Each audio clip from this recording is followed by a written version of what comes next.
গাজলে Kadubari traffic মোড়ে 12 নম্বর জাতীয় সড়কের ওপরে পিকআপের সাথে লরির সংঘর্ষের ঘটনায় আহত 2।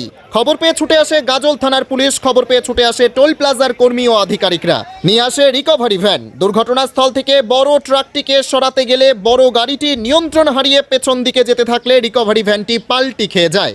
এই ঘটনাটিকে কেন্দ্র করে 12 নম্বর জাতীয় সড়কে ব্যাপক চাঞ্চল্য ছড়ায়। যদিও জানা গেছে 2 গাড়ির 2 জন গুরুতর আহত হয়ে বেঁচে যায় রিকভারি গাড়ির চালক। স্থানীয় বাসিন্দাদের দাবি বড়সড় দুর্ঘটনা হতে পারত। পুলিশ রাতেই গাড়িগুলোকে উদ্ধার করে হেফাজতে নেয়।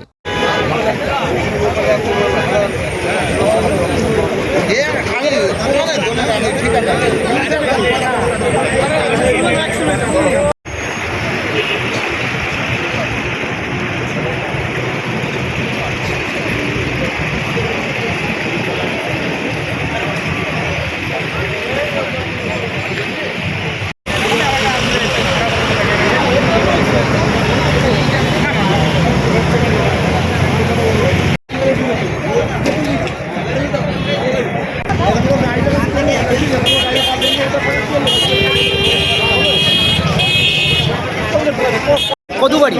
হ্যাঁ, কি হয়েছে বিষয়টা বলো।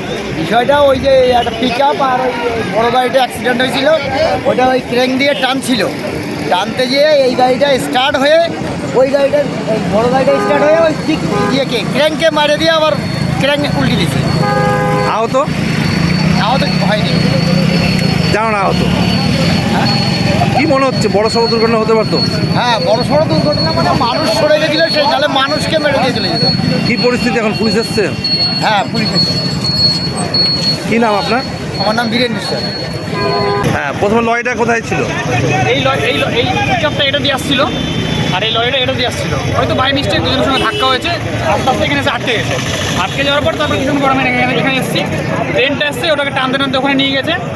নিয়ে যাওয়ার পর না ভারসাম্য বলতে কি ব্যালেন্স ওদের বিগড়েছে, লোড গাড়ি আছে, হালকা হালকা পিছিয়ে গেছে। পিছিয়ে যাওয়ার পর আনকন্ট্রোল হয়ে উল্টে গেছে। ভাগ্যিস আটকে ছিল গাড়িটা, আটকে যদি না থাকতো পিছনে লড়াইগুলো তো ধাক্কা লেগে যেত। ট্রেনটাই তো উল্টে গেছে। ট্রেনটা উল্টে গেছে। আহত সেরকম না, একটু ক্ষতি হয়েছে, ক্ষতিগ্রস্ত। সেরকম বড় অ্যাক্সিডেন্ট না, কিন্তু মানে বড় সড়ক দুর্ঘটনা হতে পারে। বড় সড়ো দুর্ঘটনা হতে পারতো। কিন্তু কি নাম তোমার? আমার নাম আকাশ সিংহ। Wicked Unleashed. That's wicked. On the cut to the curb. So wicked. Take what you deserve. It's wicked. ES Vader, unleash your wicked.